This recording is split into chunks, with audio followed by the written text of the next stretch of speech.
वर्तमान समय में पूरी दुनिया में कोरोना के खिलाफ जंग का आगाज हो चुका है। भारत में भी इस आपदा से निपटने खातिर लॉकडाउन लागू किया गया है। बात अगर बिहार की करें तो पूरा सूबा लॉक कर दिया गया है। राजधानी पटना समेत सभी जिलों में लॉकडाउन 2.0 जारी है। कोरोना के कहर के बीच राजधानी पटना में निर्बल, असहाय, बेघरों, दिहाड़ी मजदूरों और झुग्गी झोपड़ियों में रहने वालों पर इस लॉकडाउन का बेहद बुरा प्रभाव पड़ा है और इनके सामने भोजन की समस्या उत्पन्न हो गई है। लेकिन इसी महामारी के बीच एक ऐसे इंसान से हम आपको परिचय कराने जा रहे हैं जो कि कोरोना के इस जंग में गरीबों के लिए मसीहा, असहाय व्यक्तियों के लिए भगवान, या फिर आप उन्हें कोरोना योद्धा के नाम से भी जान सकते हैं। जी हाँ, हम बात करने जा रहे हैं एक ऐसे शख्स की जो किसी पहचान के मोहताज नहीं है। बिहार का बेटा और गरीबों के लिए भगवान मोहम्मद खालिद अजीम की। इनकी कहानी भी काफी दिलचस्प है। हमारे देश में कई ऐसे व्यक्ति हैं जो हर रोज कमाते हैं और हर रोज अपने परिवार का पालन पोषण करते हैं, लेकिन इस लॉकडाउन में ऐसे लोगों को भूखे मरने की लगातार खबरें सामने आ रही थी। कई लोग सरकार से मदद की गुहार लगा रहे थे, लेकिन सरकार की मदद उन गरीबों तक नहीं पहुंच पा रही थी। ऐसी परिस्थिति में एक योद्धा के रूप में मोहम्मद खालिद अजीम ने इन गरीबों एवं बेसहारों का हाथ थामा और उन गरीबों तक राशन सामग्री पहुंचाने का नेक पहल किया। अब तक करीब पटना में इनके द्वारा 5000 गरीब घरों में राशन सामग्री पहुंचाने का काम किया गया। हाल की अगर बात कर ली जाए तो बिहार का दुर्भाग्य कहें या फिर बिहार सरकार की लापरवाही, जिसके कारण बिहार से अंतर्राष्ट्रीय खो-खो खिलाड़ी का परिवार भूखे सोने पर मजबूर था। इस खिलाड़ी का नाम मोहम्मद मंसूर आलम है, जो कि बिहार के वैशाली जिले का निवासी है। वर्ष 2018 में इस खिलाड़ी ने अंतर्राष्ट्रीय खेला और बिहार का नाम भी ऊंचा किया, लेकिन इसके बावजूद आज परिस्थिति ऐसी है कि पटना में एक साइकिल की पंचर का दुकान यह खिलाड़ी चलाने को मजबूर है। इसने काफी गुहार लगाई बिहार के खेल मंत्री, अपर सचिव, मुख्य सचिव एवं उप मुख्यमंत्री को पत्र लिखकर, लेकिन सरकार की तरफ से किसी प्रकार की मदद मुहैया नहीं कराई गई। वहीं अंत में थक हार कर इस खिलाड़ी ने तो अपनी उम्मीद ही खो दी थी। लेकिन कहा जाता है कि जिसका कोई नहीं उसका तो खुदा है यारों। और ऐसे में मोहम्मद खालिद असीम की नज़र अंतर्राष्ट्रीय खो-खो खिलाड़ी मोहम्मद मंसूर आलम पर पड़ी, जिसके बाद उन्होंने पटना से वैशाली स्वयं जाकर पूरे परिवार का 2 महीने का राशन मुहैया कराया। तो चलिए पूरी जानकारी इस घटना की हम लेते हैं अपने संवाददाता रितेश मधुकर से।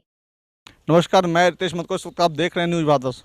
आपने कई तस्वीरें देखी होंगी इस लॉकडाउन में, लेकिन आज जो नज़ारा हम आपको दिखाने जा रहे हैं ये महुआ की है और जो बिहार में वैशाली जिला के अंतर्गत आता है। आप ये देख सकते हैं, ये पीछे जो हमारा है ये बिहार के ऐसे खिलाड़ी हैं जिन्होंने बिहार का नाम ऊंचा करने की कोशिश की है और काफ़ी इन्होंने अच्छा खेल भी खेला है बिहार के लिए और देश का नाम भी काफ़ी अच्छा से इन्होंने आगे बढ़ाया है। लेकिन आज जो परिस्थिति है हम दिखला सकते हैं कि मोहम्मद मंसूर आलम इनका नाम हुआ और ऐसे लॉकडाउन की स्थिति में ये अपने घर में फंसे हुए हैं और इस लॉकडाउन की स्थिति में जो है इनके पास पर्याप्त मात्रा में खाने को अनाज नहीं था। लेकिन इनकी जो आज इन्होंने काफ़ी प्रयास किया कि भाई बहुत सारे खेल मंत्री, आपके उप मुख्यमंत्री, सभी को इन्होंने अपने आवेदन को आगे बढ़ाया, लेकिन कोई भी इनकी सुनने के लिए तैयार नहीं थी। आज मंसूर आलम के घर पे जो है पटना से मोहम्मद खालिद अजीम, जो कि जिनका बहुत दिनों से जो है इस तरह का प्रयास चल रहा है कि गरीबों के लिए मदद करने के लिए उन्होंने हाथ बढ़ाया है और आज भी वो पटना से कूच करके इनके क्षेत्र में आए हैं। तो सबसे पहले मंसूर जी, आप किस तरह से धन्यवाद देना चाहेंगे मोहम्मद खालिद जी का? बहुत बहुत धन्यवाद खालिद सरकार, भारत वर्ष टाइम के ओर से क्योंकि हमको काफ़ी परेशानी में थे, उन्होंने काफ़ी हमारी मदद की है। हम तो खेल मंत्री, माननीय खेल मंत्री प्रमोद सर से भी रिक्वेस्ट किए कि सर हम लॉकडाउन में फंसे हुए हैं।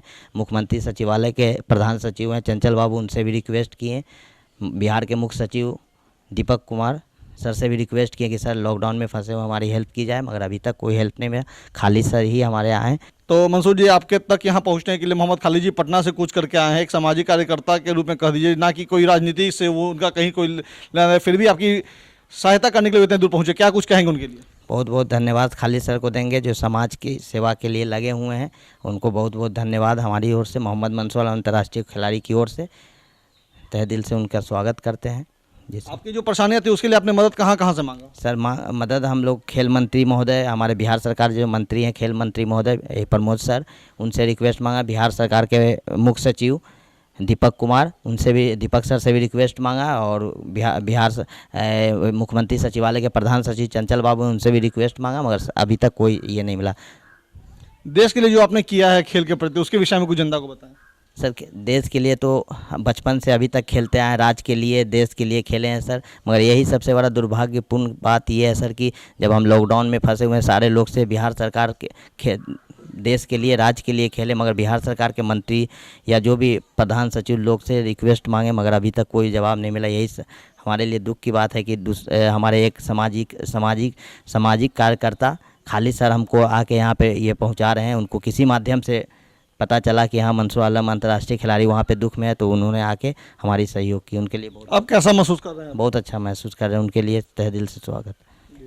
आपने सुना कि ये मंसूर आलम जी साफ तौर से बता रहे थे कि इन्होंने काफ़ी दिल से शुक्रिया अदा किया है मोहम्मद खालिद जी का। आप देख सकते हैं ये जो तमाम सामग्री है जो खालिद जी के द्वारा इनके घर और राशन के लिए पहुंचाया गया है, और आगे भी इन्होंने ये वादा किया है कि अगर किसी तरह की परेशानी आएगी किसी भी व्यक्ति को तो खुलेआम तौर से अगर उनसे संपर्क करते हैं तो उनकी मदद के लिए पहुँचेंगे। हम पहुँचते हैं मोहम्मद खालिद जी के पास, चूँकि पटना से वो कूच करके आए हैं वैशाली ज़िले में, और आप देख सकते हैं कि अभी वो रोज़ा में है, और रोज़ा के वक्त भी जो है लोगों की मदद करने के लिए उनके दिल में जो इच्छा है वो काफ़ी प्रभावपूर्ण है। तो इनसे हम बात करते हैं खालिद जी से। तो सबसे पहले खालिद जी, हमारे चैनल आपको सलाम करता है, और आप इतने दूर से पटना से आए हैं महुआ ज़िले में और मंसूर आलम जी की मदद करने के लिए, चूँकि वो देश के लिए उन्होंने खेला है लेकिन अभी भी सरकार उनकी मदद के लिए नहीं पहुँची है। लेकिन आप ऐसे नागरिक हैं जो उनके दरबार पर सभी चीज़ का राशन सामग्री लेकर के उनके पहुँचे, उनकी मदद के लिए आगे भी आश्वासन दिया, क्या कुछ कहेंगे इसके लिए?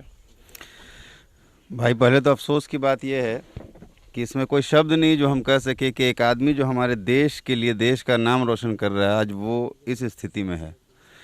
अब समझ सकते हैं कि जो देश के लिए जो इन्होंने खेला है और जो नाम रोशन किया है, इसमें इन्हें कुछ भी नहीं प्राप्त हो रहा। आज भूखे हैं यहाँ हम, और आप किस कैडर में। अगर ऐसी ज़रूरत पड़ जाए हमारी और आपकी, ऐसी परिस्थिति आ जाए तो हम लोग कहाँ होंगे।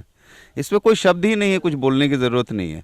और रह गई बात मदद की, तो मैं खुशनसीब हूँ जो मुझे मालूम हुआ इसके बारे में, और मैं यहाँ तक आया। और ऐसे लोगों की मदद करने के लिए मतलब अंदर से आत्मा रो जाती है। ऐसे लोगों को देखकर मालूम भी हुआ कि ये बेचारे जो है पटना के अंदर इनकी पंचर की दुकान है, और इंटरनेशनल प्लेयर की ये स्थिति है आज, दर्दनाक है। और हम क्या बताएं कि जिन लोगों को इन्होंने मैसेज किया है मदद के लिए और वो लोग टर्न अप नहीं हुए हैं, भाई सैल्यूट करते हैं आपकी इस विचारधारा को, इस सोच को हम सैल्यूट करते हैं कि क्या हो गया है अपने देश का, अपने लोगों का।